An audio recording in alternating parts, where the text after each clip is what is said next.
नमस्कार, मैं हूं अमिताभ अग्निहोत्री और आप देख रहे हैं चक्रव्यूह। आज इस कार्यक्रम में हमारे साथ हैं आंवला से भारतीय जनता पार्टी के सांसद धर्मेंद्र कुमार जी। धर्मेंद्र जी, 1 साल की सरकार हुई दिल्ली की, आपकी पार्टी की सरकार जी।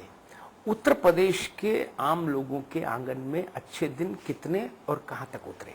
देखिए, हमारी पार्टी का जो मेन एजेंडा था, सबको विकास और सबका साथ और सबका सम्मान। भारतीय जनता पार्टी विचारवान पार्टी है।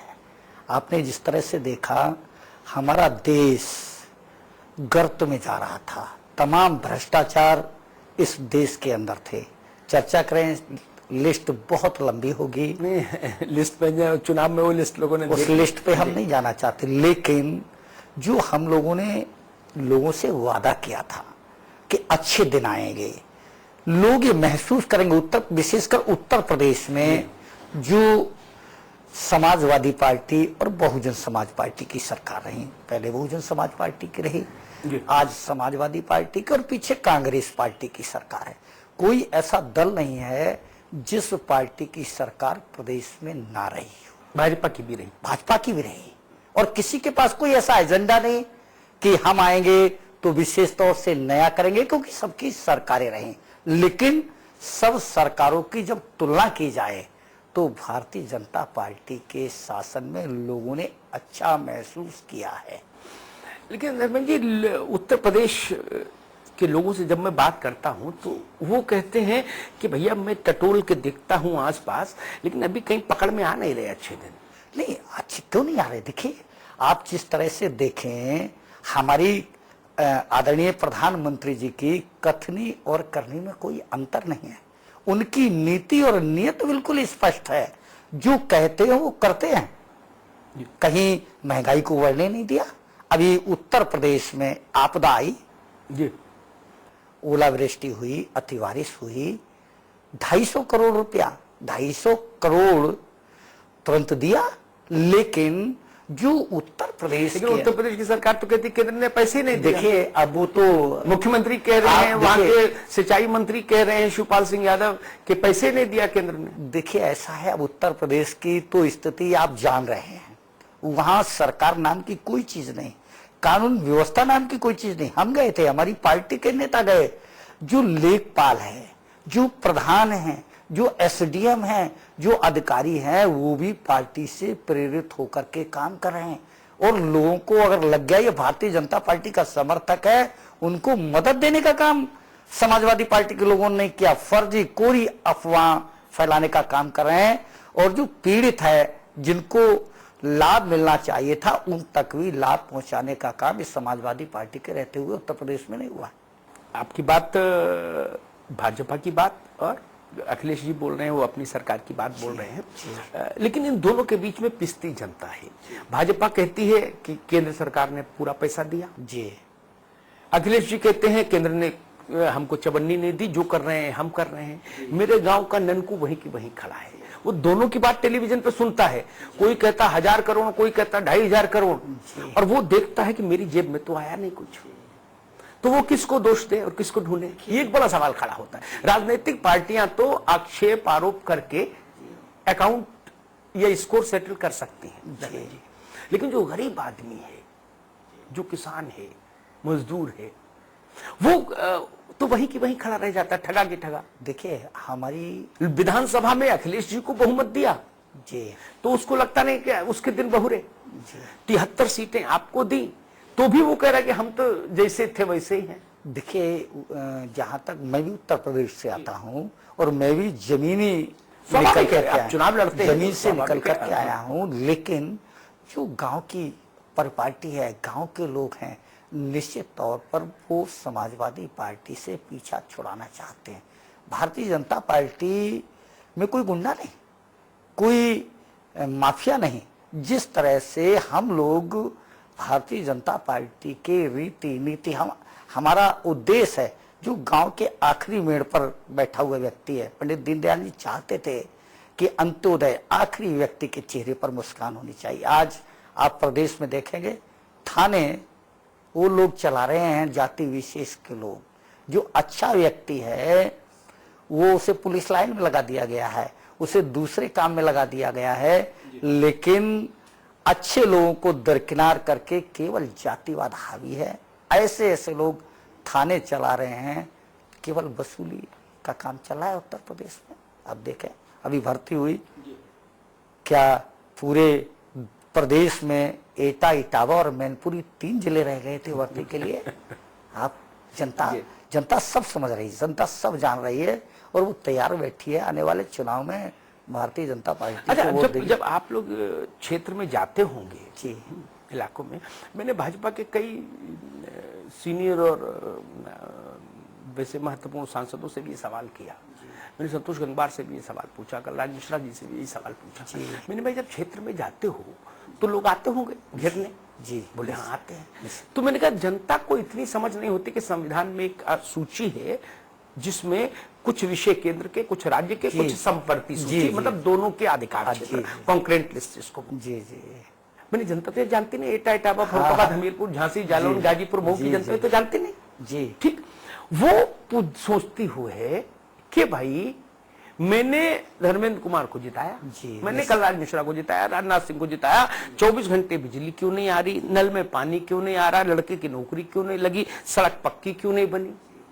उसके लिए अच्छे दिनों की शुरुआत यहां से होती है। देखिए, ऐसा है, अब उसको आप समझा नहीं सकते कि संविधान की मजबूरी है, राज्य का विषय है, राज्य के में दूसरी पार्टी की सरकार है। इतनी लंबी समझ शायद मुश्किल हो जाएगी उसको रिसीव करना। उदाहरण दूं, अभी प्रधानमंत्री जी ने जो आदर्श सांसद आदर्श योजना के तहत गांव का चयन किया, जी, लोग समझ रहे थे कि अलग से बजट देंगे या सांसद पूरा सांसद निधि का पैसा लगा करके उस गांव को करेगा, लेकिन मंशा थी कि जितनी भी सरकारी योजना, मैंने भी रोंधी गांव को लिया है, मेरे लोकसभा क्षेत्र में पड़ता है। अब जल निगम से हमने सीडीओ से बात की, डीएम से बात की, पंचायत के डीपीआरओ से बात की, सारा एस्टीमेट बना, बिजली विभाग से बात की, खंबा लगना शुरू हो गए, जल निगम से बात की, सीडीओ से बात की, नल लगना शुरू हो गए, शौचालय की सूची तैयार हो गई। तो मकसद और मंशा यह है कि अखबार वाले लिखते सब कुछ नहीं हो रहा, कुछ नहीं हो रहा, लेकिन हमें किस तरह से सामूहिक प्रयास के माध्यम से उस गांव को आदर्श बनाना था, वहां के लोगों को। ये इस योजना का इतना बुरा हाल है, इस पर मैंने जमीनी हकीकत जानने की कोशिश की तो कैमरा भेजा। कहीं सुनी बात झूठ हो सकती है, कैमरा तो झूठ नहीं बोलता। आदमी की फोटो आदमी जैसी आएगी और जानवर की जानवर। जी जी, मुरली मनोहर जोशी, राजनाथ सिंह, लाल कृष्ण आडवाणी, सोनिया गांधी, राहुल गांधी, इतने, यशवंत सिन्हा जी का बेटा वित्त राज्य मंत्री जो हैं वो, राज्यवर्धन सिंह राठौर, ऐसे लोगों ने जो गांव गोद लिए वो पलट के उस गांव में गए नहीं। जनता तो पूछ रही करी कि हाँ एक दिन गोद लिया था, तो अखबार में मैंने पढ़ा था कि मेरा गांव गोद ले लिया गया जी, लेकिन बोले साहब गोद लेने वाले आए नहीं। देखिए साहब, 1 साल हो गया। अब किसके बारे में कुछ मैं कह नहीं सकता, लेकिन मेरे बारे में भी लिखा अखबार ने। गांव के लोग कह रहे हैं कि हर हफ्ते और महीने सांसद जी आते हैं, मेरे पास में ही है, जब भी जाता हूं मैंने वाकायदा गोष्ठी की, उसके फोटो हैं। राहुल जी 49 दिन बाद प्रकट हुए थे जी, यानी 50 दिन तक उनके कंस्टिट्यूंसी जानती नहीं थी उनके द्वारा चुना हुआ सांसद कहाँ है। नहीं, ये गंभीर विषय है, सांसद को क्षेत्रों में रहना चाहिए।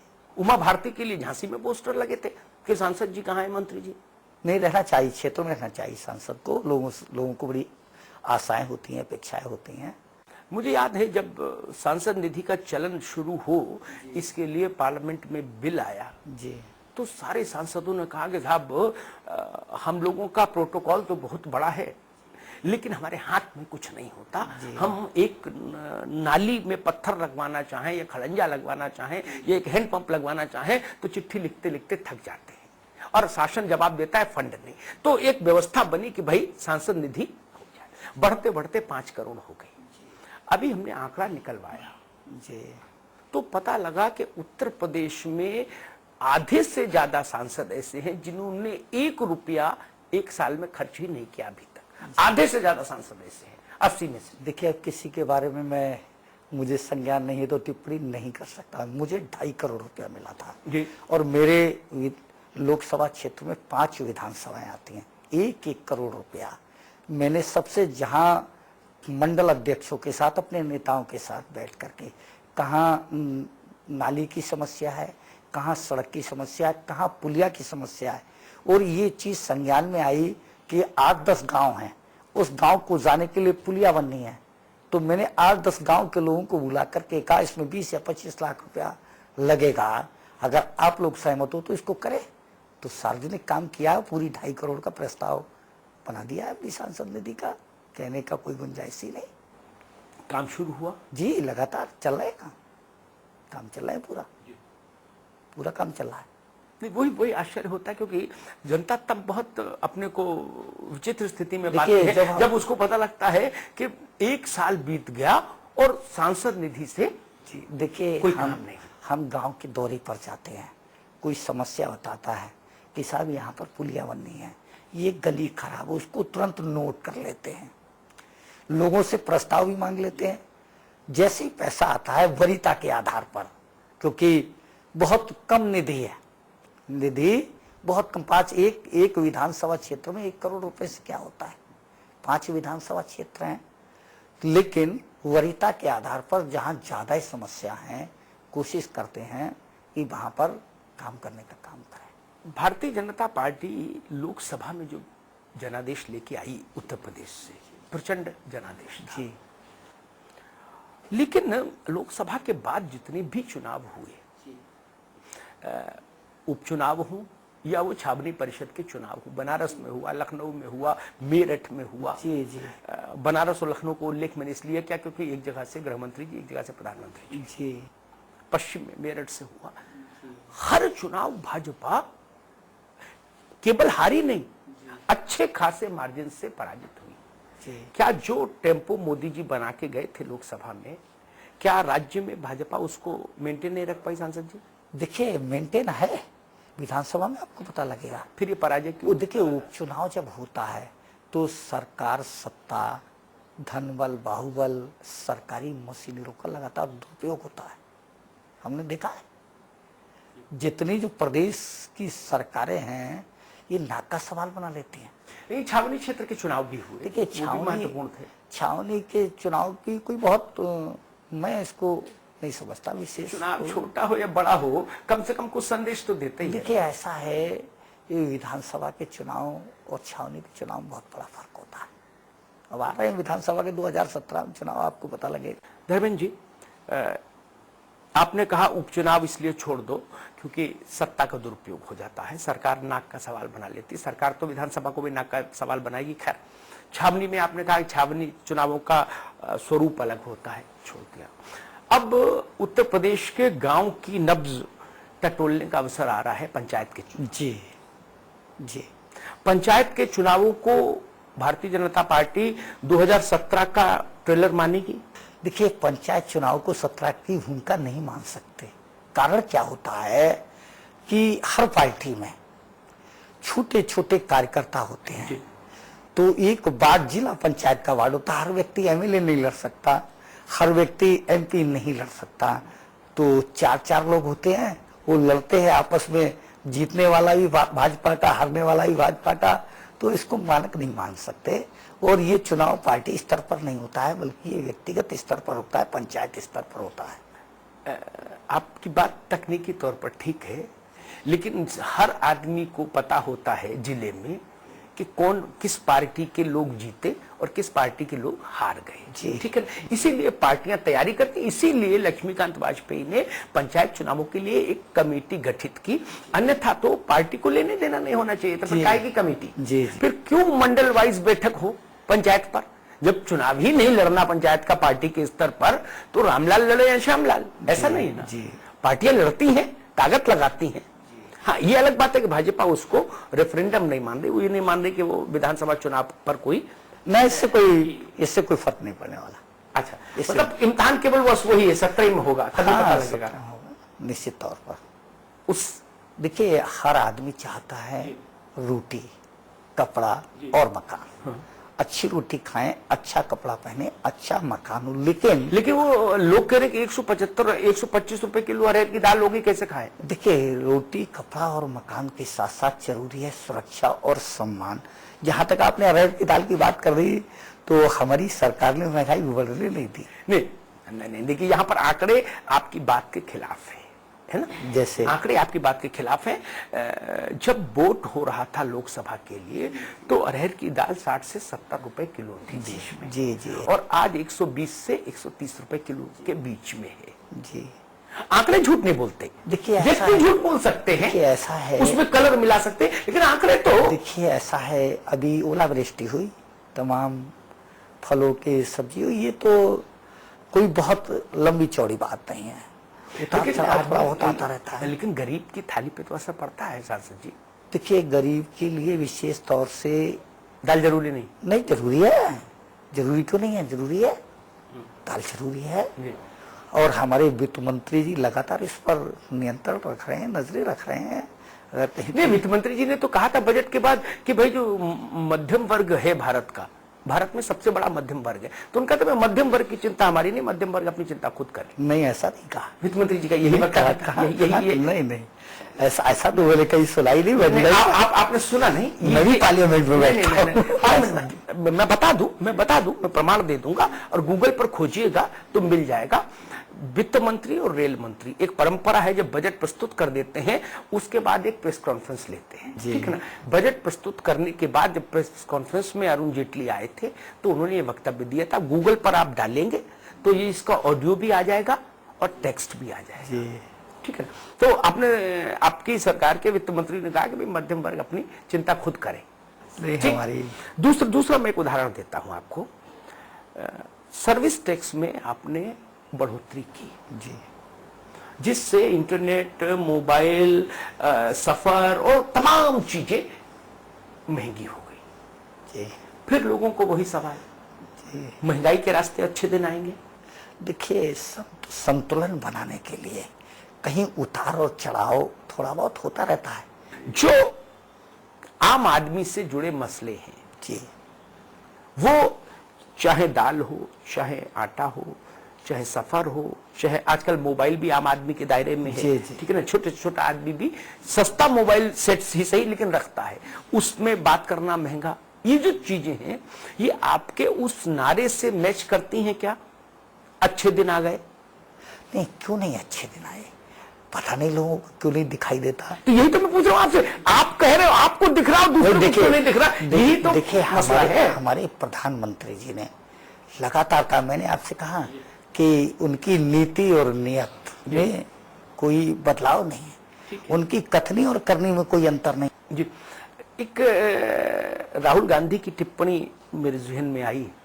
राहुल गांधी ने कहा अभी एक रैली में कि प्रधानमंत्री जी अमेरिका गए, फ्रांस गए, जापान गए, नेपाल गए, इवन मंगोलिया भी हुआ है जी, ठीक है ना जी।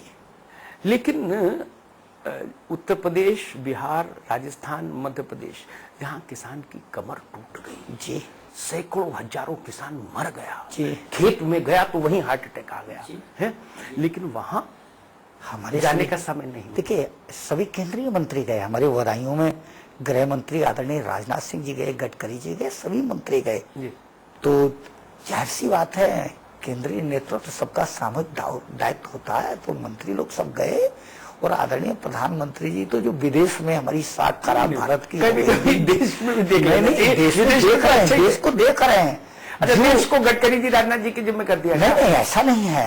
देखिए, जिस तरह से हमारे प्रधानमंत्री जी देश को बहुत आगे ले जाना चाहते, जो साख खराब हो गई थी उसको भी ठीक करना चाहते हैं, तो प्रधानमंत्री जी के बारे में अब ये राहुल और इनके बस का कहाँ है कि टिप्पणी कर पाए? इनके बस की कहाँ है?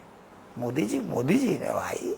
नहीं भाई, स्वाभाविक है। देखिए, यही बात समाजवादी पार्टी के लोग अपने नेता के लिए कहते हैं, कांग्रेस के लोग अपने नेता के लिए कहते हैं। आप अपने नेता के लिए कह रहे हैं तो अच्छी बात है। मैं आपको उत्तर प्रदेश का एक उदाहरण देता हूँ जी। सड़क, ये स्टेट का विषय है, हाईवे केंद्र सरकार को। हमारे आंवला लोकसभा में अभी 3 महीने हुए हैं, आप सर्वे करें, आखिर वो सड़कें केवल एटा के लोग क्यों बना रहे हैं? मैनपुरी के लोग क्यों बना रहे हैं, इटावा के लोग क्यों बना रहे हैं? मैं उदाहरण दे रहा जी, हूं। जी। और बल्लिया से आप दातागंज के लिए जाइए, 3 महीने हुए बल्लिया से, देवचरा से और दातागंज रोड पर। मैं कल उधर परसों उधर से गुजर के गया, 3 महीने उसको बने हुए हैं, जगह जगह टिप्पे पड़ गए। आखिर सड़क इतनी जल्दी खराब हो जाएंगे तो भाजपा को सड़क पर उतर के आंदोलन करना चाहिए। सही कर रहे हैं हम लोग आंदोलन कर रहे हैं, करते हैं, बताते हैं गांव में जाकर के। अब आपने बताया कि जो बिजली, सड़क और तमाम हम ये जाकर के लोगों को बताते हैं, हमसे तो लोग पसंद नहीं करते हैं। हम गांव में जाते हैं, लोग कहते हैं साहब बिजली बढ़िया नहीं मिल रही। हम कहिए प्रदेश सरकार का विषय है, सड़क खराब हो गई। हमने कहा तुम भी आंदोलन करो, हम भी आंदोलन करते हैं। जब तक प्रदेश में हमारी सरकार नहीं आएगी तब तक ये व्यवस्था ठीक होने वाली नहीं। और इसके लिए लगातार हम तो अपने क्षेत्र में जाकर के बताते हैं। अभी हमने तमाम तहसीलों पे धरना दिए, एसडीएम से मिले जाकर के कि जो अनुदान है हमारे प्रधानमंत्री जी ने पहले 50% का था लेकिन 33% कर दिया, लेकिन सही सर्वे नहीं हो पा रहा, लेखपाल ठीक सर्वे नहीं कर रहा है, एसडीएम ठीक, कानून बोर्ड ठीक पैसा नहीं बांट रहा। तो इस व्यवस्था को तो प्रदेश सरकार को ही हमने लोगों को बताया। वैसे मुझे लगता है कि 73 सांसद जिस पार्टी के पास हो वो इतनी सक्षम है मॉनिटरिंग में कि कोई लेखपाल भ्रष्टाचार ना कर पाए। नहीं, 73 सांसद अगर अपनी अपनी कॉन्स्टिट्यूंसी में जम के बैठ जाते तो मुझे नहीं लगता किसी पटवारी की इतनी हिम्मत है या हैसियत है कि वो फर्जी चेक बना दे या रिश्वत लेके चेक दे। देखिए उस सरकार का संरक्षण है, मैंने बताया ना, समाजवादी पार्टी के नेता इसमें लिप्त है भाई। लेखपाल को 500 रुपए का चेक, 500 रुपए देंगे, 1500 का चेक बना देगा, 1000 देंगे, 3000 का चेक बना देगा। जिस तरह से उत्तर प्रदेश में जातिवाद हावी है, जिस तरह से जाति के अफसरों को चुन चुन करके लगाया जा रहा है, निश्चित तौर पर भ्रष्टाचार का अड्डा है। आप पुलिस की बात करें, किसी थाने में चले जाए, जिसको ठीक से जीडी चढ़ानी नहीं आती वो थाने का इंचार्ज बना बैठा है। आप क्या करेंगे जी? अच्छा अधिकारी है वो पुलिस लाइन में पड़ा हुआ है। तो यही तो भ्रष्टाचार की जड़ है। अब लोग आशा अपेक्षा करें थाने से कि दरोगा अच्छा काम करेगा, वो सुन ही नहीं रहा। उसको सरकार से मतलब है, जाति बिरादरी से मतलब है। सांसद जी जो आप बता रहे हैं उस नाजुक वक्त में भारतीय जनता पार्टी को विपक्ष के नाते सड़क पर जनता हम लोग संघर्ष कर रहे हैं, हम लोग संघर्ष कर रहे हैं, लोगों को बता रहे हैं, लोगों की समझ में आ रहा है। लोकतंत्र का जो मूल प्राण तत्व है ना धर्मेंद्र जी, वो यही है जी। जो लोग सत्ता में हैं वो अपने स्तर से जनता की सेवा करें और विपक्ष में जो लोग हैं वो भी अपने स्तर से जनता की सेवा करें। केवल सत्ता में होने से ही जनता की सेवा हो सकती नहीं, सत्ता पक्ष की कमियां उजागर करके भी जनता का भला किया जा सकता है। तो देखिए अगर वो काम भारतीय जनता पार्टी कौन क्या कर रहा है इससे हमें नहीं लेना देना। हम लोग कार्यकर्ताओं से तय करते हैं, गांव-गांव भ्रमण करते हैं, लोगों की जितनी समस्याएं हैं वो सुनने का काम करते हैं, लिस्टेड कर रहे हैं। धर्मेंद्र जी हमारी शुभकामनाएं आप लोगों के साथ। जो भी लोग राजनीति में हैं, चाहे सांसद हों, चाहे विधायक हों, चाहे जिला स्तर के पंचायतों में शामिल लोग हों, जो भी लोग विधायिका से जुड़े हैं कहीं ना कहीं वो जनता के लिए समर्पण का भाव रखें। भारत में लोकतंत्र तभी मजबूत होगा। हमसे बातचीत करने के लिए बहुत बहुत शुक्रिया सांसद जी। तो ये थे आंवला से भारतीय जनता पार्टी के सांसद धर्मेंद्र कुमार। अगले हफ्ते हम फिर मिलेंगे एक नई शख्सियत के साथ, सवाल जवाब के नए सिलसिले के साथ। तब तक के लिए मुझे दीजिए इजाजत। आप देखते रहिए समाचार प्लस।